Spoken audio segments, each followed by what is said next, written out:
There's never a dull moment in the housing market, and that is absolutely true for the real estate market here in Florida. Some South Florida condo owners are being hit with six-figure assessments that are forcing them to flee. There are a lot of dynamic forces that are really weighing down on the demand. We're going to be talking about all the pain points that we're currently feeling in the Florida real estate market. And I tend to be somebody that is not a doom and gloomer, but I do think that there are some serious cracks in the Florida housing market. And I think in the short term, it is very likely that prices will come down before they go back up again. So first off, what I wanted to do is discuss performance stats first. And we're going to start off with single family homes. Absolutely, transactions are down. It's much more slower. Partially it's because we're in the summer months, but if we compare the information to last year, it's down by 11%, June 2024 to June 2023. So less people are in the market currently purchasing. Looking at months of supplies in a healthy market, you typically would want to have under, let's just say 5.5. And once it goes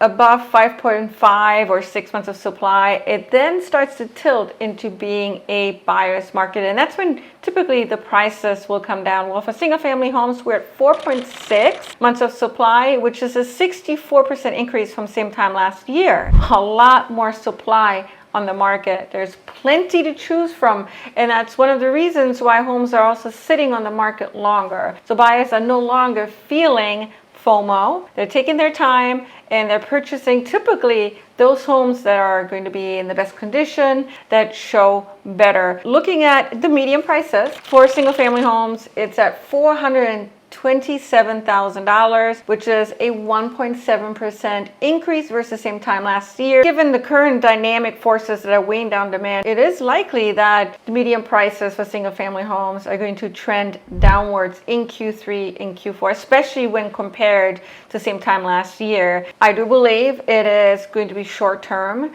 and I'll get into why that is a little bit later on. And then median time to sale, so it takes about 77 days to sell a home, and that's up by 10%. Definitely it's taken much longer. The days of listing a home and then having it sell within a day or two, those days are definitely over in Florida just in general. Okay, now we're going to transition to condos and townhouses. And by the way, I'm tapping into a portal called Sunstat, which is a portal that real estate agents have access to here in Florida. Looking at closed sales for condos and townhouses is actually down by minus 21% versus June of 2023. A lot of buyers are shying away from purchasing condos, and I'll get into the more specific reasons of why that is, but we're really talking about older condos, typically 3 stories and higher. Median sales price, this is really surprising, it's actually holding at $324,000, which is a 0% increase versus same time last year. But I do believe for sure that number will go down in the months coming in because of the lag period. So you got to remember, it takes quite a while now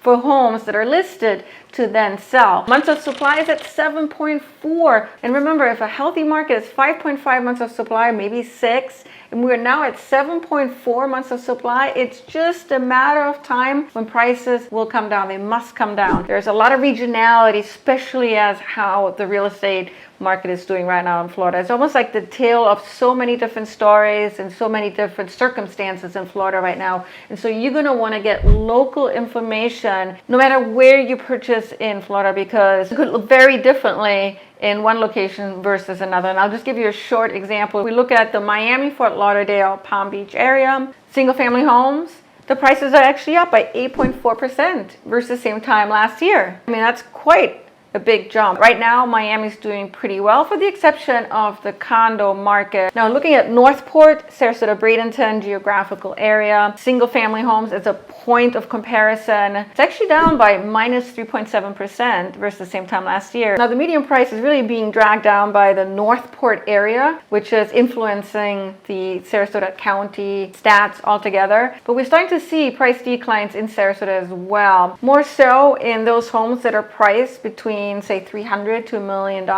Luxury homes are doing pretty well in Sarasota. We have a lot of luxury buyers that are coming in, they're purchasing in cash. And that just goes to show you, when you're looking at market information, it's not good enough to just understand how Florida is doing overall. You have to look at it very regionally and then drill down even further. Now we're going to talk about all the negative forces that are impacting demand, that are making supply increase. The natural segue now is to talk about the condo situation that we're currently facing. So there's a real condo crisis, and you've probably seen the nasty news headlines, and a lot of them are real, especially in the older condo market that are 3 stories and higher. And this all goes back to the Surfside bill that was passed a few years ago because of the Surfside building that collapsed in Miami when 98 people died. And apparently the building collapsed because it wasn't very well maintained. The Surfside bill was passed for something like this to never happen again. And what it imposes on condo associations is that they go through a milestone inspection and a reserve study when the building is getting close to 30 years old or older. And if the building is closer to the coast, it would actually be 25 years. They have to go through the milestone inspection and reserve study. The idea is to not just look at understanding what the building's maintenance requirements are, but also ensuring that there's enough money in the reserves. And so what's been happening now with a lot of these older condos is that condo owners are getting hit with these major assessments because the associations, they haven't done a really good job making sure that the reserves were well funded. And a lot of these condo association owners are retired folks, or they're living on a very set budget. They don't know how to make ends meet. Many of them have to sell the condo, and they have to sell it in an environment when there isn't a lot of buyers. And you're starting to see a lot of these price drops because, well, if there's no buyer, you keep dropping the price until a buyer says, okay, now it's worth it for me to take on that risk. And so if you're somebody that's buying, it actually is a good opportunity for you to get a really good condo deal if you do your due diligence and you find a condo that's gone through the milestone inspection reserve study. So the positive side of this for buyers coming in and purchasing condos is that it gives you peace of mind knowing that now the condo is going to be well maintained, and now there's going to be reserves in order to ensure that any structural maintenances can be done, that repair work can be done. That's got to make people be able to sleep a lot better. But the real tragedy in all of this is that a lot of condo owners are suffering because of the unexpected assessment cost. Another real pain point for us Floridians right now is the homeowners insurance. There's a real crisis here where prices have gone up quite a bit over the last few years based on the fact that we've had quite a few storms that have come through here. There's been roof fraud. It's easy for someone to have had a homeowner's insurance quote for $2,000. That's what they were paying maybe 3-4 years ago. And now all of a sudden they're paying $6,000, $7,000, $8,000. If you're somebody that's looking to purchase a home here in Florida, there are ways to mitigate the cost for homeowners insurance. If you're purchasing a new construction home, for example, that is further away from the coast in an X zone, it is very likely that your homeowner's insurance costs are going to be far less. I mean, I have so many customers that have bought a few miles away from the shore in an X zone, new construction community. Home is 2,500 square feet on average, and they're paying about $2,000, $2,200 in homeowners insurance costs. So you're definitely going to want to shop around. There's going to be ways of keeping that price down. I believe that demand is going to be here, especially once buyers are going to be much more knowledgeable in terms of how to more smartly purchase a home. This is a destination place. There's really no other Florida that is as tropical, that's as warm, tax breaks. We have some of the most beautiful beaches. I'm sorry, but South Carolina cannot compete with the beaches that we have here. So there's real reasons of why I believe Florida is going to continue to be a destination place, but we all have to just kind of work through these pain points, homeowners insurance being one of them. There's got to be a lot more education around it, but also I'm really hoping that the government will step in, help those out that are in an older home and that are, really paying through the roof right now. We'll see what happens. You've probably seen the flooding that happened here in Sarasota because of Tropical Storm Debbie. Neighbors begin assessing the impact by swamp buggies and kayaks. A little more. Go get more bags. Yep. A few neighborhoods got totally flooded. The majority of Sarasota was just fine. Those neighborhoods that got flooded were actually in a flood zone X. A flood zone X is the preferred flood zone. Doesn't mean it can't flood, and a lot of people have now learned that lesson, but it is where you want to be if you're concerned about flooding. Now these properties, so for example, Laurel Meadows, this community has 86 homes in a flood zone X, and pretty much every single home got flooded. The majority of the homeowners in that community did not have flood insurance because they were in that preferred flood zone X. So if you're buying anywhere here in Florida, you're going to want to make sure, even if it's in an X zone, that you get flood insurance. Even if your mortgage provider is not requiring that you get flood insurance because it's peace of mind. That's really what you're paying for. In many cases, flood insurance is going to be far less expensive than homeowners insurance if you're not right by the coast. Now with the condo crisis, of course, developers are seeing real opportunities right now because they're thinking ching ching. A lot of the condos are right by the coast, prime real estate,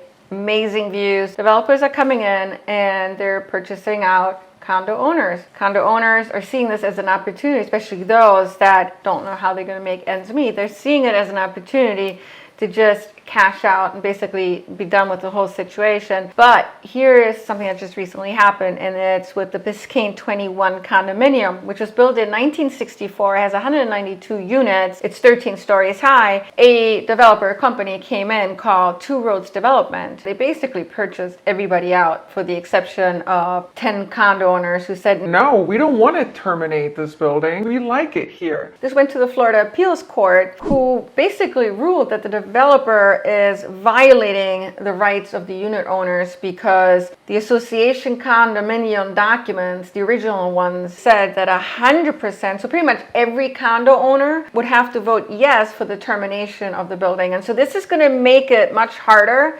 for developers to come in and pick up these older condos, build new luxury condos in its place. Depending on which side you're on, may be a good thing, maybe not so good. If you're a condo owner who is seeing this as a way out, well, it's going to possibly be much harder. They're going to have to sell these homes at rock bottom prices at this point unless demand starts increasing again for these older condo units. It's very likely that the Florida market is heading into a major correction. It's very likely that prices will come down, especially on the condo side. Demand for Florida is going to be here. Florida is just an amazing place in so many ways. We're just going to have to watch the market over the next few months and see what it's trending. As mortgage interest rates come down, that should increase the demand. There's a lot of folks on the fence right now just waiting for the mortgage interest rates to come down to 5.5, maybe 6%. If that happens, it could potentially get people off that fence and into the Florida market. And lastly, the NAR settlement that just went into effect a few days ago, August 17th,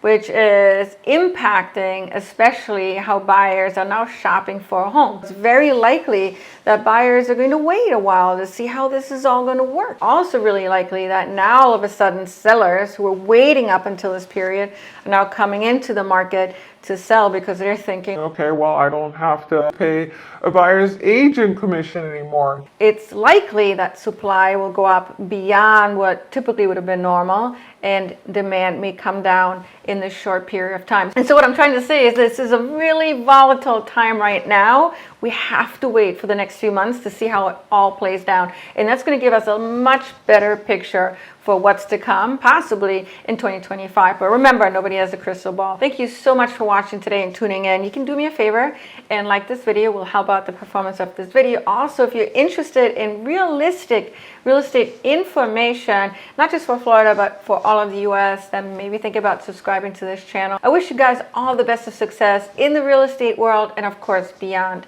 Take care.